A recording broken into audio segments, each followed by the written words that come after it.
Every single one of us has been through a tight spot. Some moment, maybe multiple moments in the history of our lives that we look back on. And when we tell the story, when we reevaluate it for ourselves, we think, man, that was a spot. That's where things were going to get decided one way or another. That was the moment where if I could get through that, it was going to lay the foundation for everything that was to come. But I had to survive that thing. Maybe it was getting sick. Maybe it was a job thing. Maybe it was a relationship fallout. Maybe it was an accident. I have no clue, but I think we all can relate to that pinch point in life, that pivotal moment where stuff is not coming easy and you got to grind really hard to get through it. But then whatever good stuff happens on the other side, you point right back to that. In the big, grand, historical sense, I think that's a really good way to think about the book of Esther in our final day of considering this book that we've been talking about now for months. We've spent a ton of time thinking about the theological themes and the literary themes. We had a long conversation about that a couple of days ago. We've spent a bunch of time talking about extra biblical history and where Esther fits into other narratives about other people groups and other things that were going on.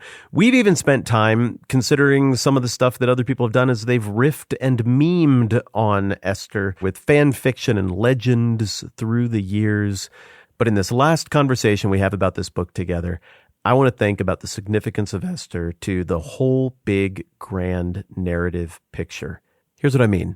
The Bible starts out with nothing being broken, and then very quickly things get broken, and then very quickly we get the minute 17 moment of the Bible, the moment where you figure out what the plot is going to be and what the trajectory of the characters is going to be. And what we discover is that rather than washing his hands of it and using his power to make stuff out of nothing and start all over and make a new reality, one that maybe would go better, we learn that God instead has decided to redeem the brokenness of this reality as we know it, that his redemptive work over time with humankind is going to bring glory to him, and that's the redemptive plan and the glory of God. That's going to be the big story. And we learn very quickly that it's not going to be about one individual, one particular hero. There'll be some big names along the way. It's not even going to be exclusively about one people group, though we're mostly going to see God's character and his plan play out through the relationship he has, a communicative, close, covenant relationship with one particular group of people, the Hebrews, the descendants of Abraham, the Jews, the Israelites. And so we track through this huge chunk of the beginning of the Bible, which is the narrative chunk of the Old Testament, with Esther being effectively the last narrative book of the Old Testament. And we see a bunch of close calls. There are all kinds of moments where it looks like God's chosen people are just going to be wiped out and forgotten to history, like the vast majority of people groups from the ancient world. We don't know who they were. They just went away. You ever think about that? Most of the people groups we've never even heard of. We don't know their language. We don't know where they went. They got absorbed, assimilated, enslaved, famined. They just died off. Well, we don't even know what their fate was. They're gone. And there are several moments throughout the Old Testament where it looks like this people group to whom God has hitched the promises of his grand redemptive plan for all of history. There are several times that it looks like things might fall through, with the Egyptian army bearing down on them in the desert and their backs up against the sea, wandering around in the desert facing the threats of that environment, trying to find a place to settle down and set up shop in the age when nomadism no longer worked and you really needed to put down roots or vanish to history, and having to fight all kinds of people in the realm of Canaan. And then you talk about the interaction with the parade of foreign powers that come and go, the big empires of the ancient Near East. It seems like the Jewish people, the Israelites, find themselves at odds with people left and right. And on top of finding themselves at odds with the early Hittites and the Assyrians and the Egyptians and a bunch of smaller little kingdoms and city-states from around them, and the Philistines, and eventually the Babylonians, and eventually the Persians that we'll talk more about in just a minute, they also find themselves at odds with each other. They can't keep their kingdom together for more than really 3 generations of leaders. And from there on out, they split. 10 of the tribes go north into the northern kingdom. 2 of the tribes go south into the southern kingdom of Judah. And there are no good kings up north. And there are only a few down south. And it's a really rough ride. And there are several moments of violence and war and famine and other threats to the people, but they keep squeaking by. And as we've discussed a ton, things look particularly horrible in the early 500s BC when Nebuchadnezzar conquers and destroys Jerusalem and the temple.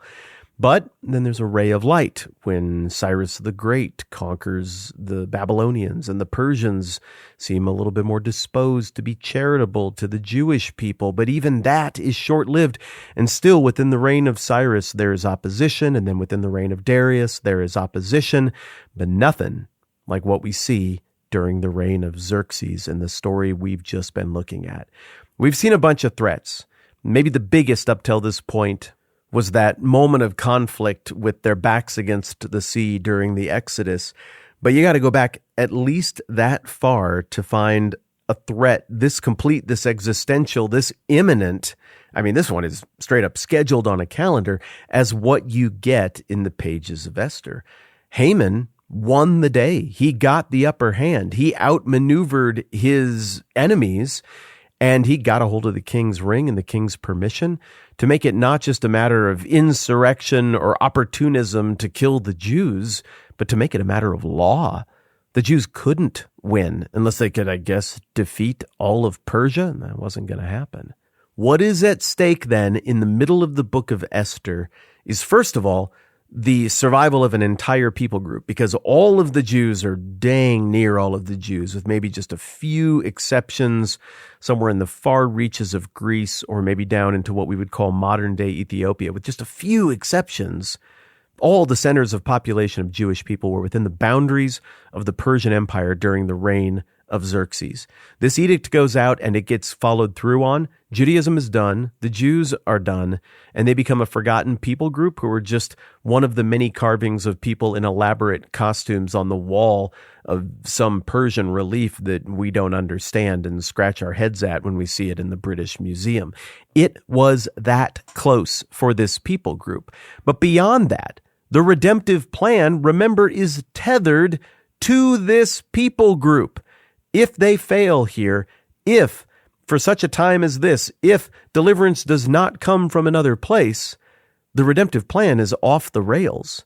There is no shoot that's coming out of the stump of Jesse. There is no ray of light or hope. There is no Nebuchadnezzar punished the people of Judah, but he took the king captive and let him eat at his table. There's no ray of hope, no glimmer of that if Haman's order is seen through on that fateful day. So who's going to rise up and do something about it? Well, apparently a guy who sits around by the gate of the city and listens to gossip, and a secret Jew queen who hasn't admitted to anyone that she's actually Jewish and resides in the court of and shares a bed with one of the most unpredictable, volatile, strange, emotionally vulnerable, prone to violence kings in the history of the empire.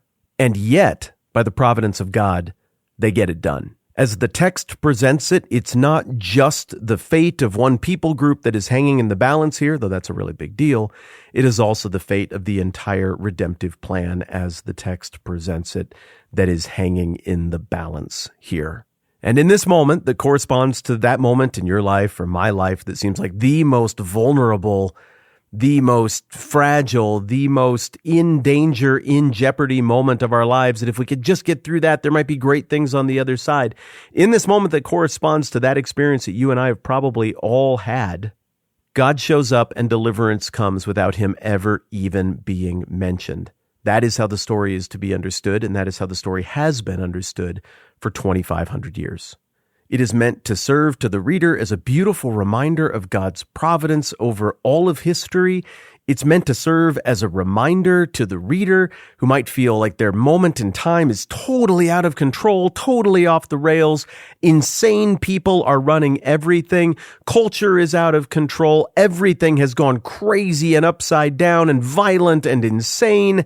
It's meant to remind people who live in moments like that the same God who was in control even when not mentioned during a time as crazy as the one depicted in the book of Esther, that God is still in control of history, even now during the crazy times in which we might find ourselves. I told you at the beginning that it was a beautiful story with serious implications, and, well, I hope that you are coming away from this time that we spent together learning about it feeling the same way, because I'm more convinced of that than ever.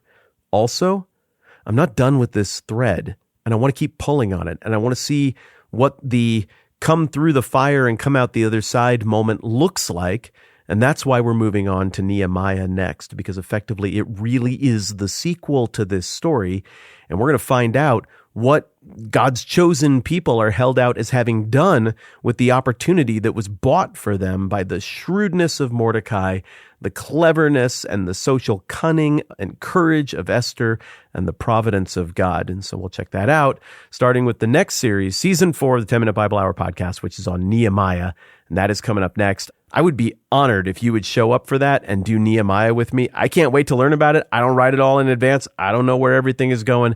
I'm learning in real time with you. I'm not at all ashamed to admit that. And what's more, I would like to push my luck just a little bit further and not only invite you to come and hang out with me while we every day chip away at the book of Nehemiah. I'd also be grateful if you'd consider if there's somebody you might be able to invite to come with us as well. There's no greater honor than for you to vouch for me for this and to invite somebody else to be a part of it. And so thanks in advance for even considering it, and no hard feelings, and it ain't weird if you decide not to. Either way, my friends, thank you for doing this with me. I had a blast. I learned so much along the way, and that is because of you. Your interest in this is what bought me the time and the will to get to dig into it. I'm forever grateful to you for this chapter of my life that corresponds with our time together in Esther. And I've said it like 3 times, but I'll say it again. I'm really excited to unwrap and get into the next chapter in my life, which is going to correspond to hanging out with you as we discuss the book of Nehemiah. All right, I think that's plenty for now.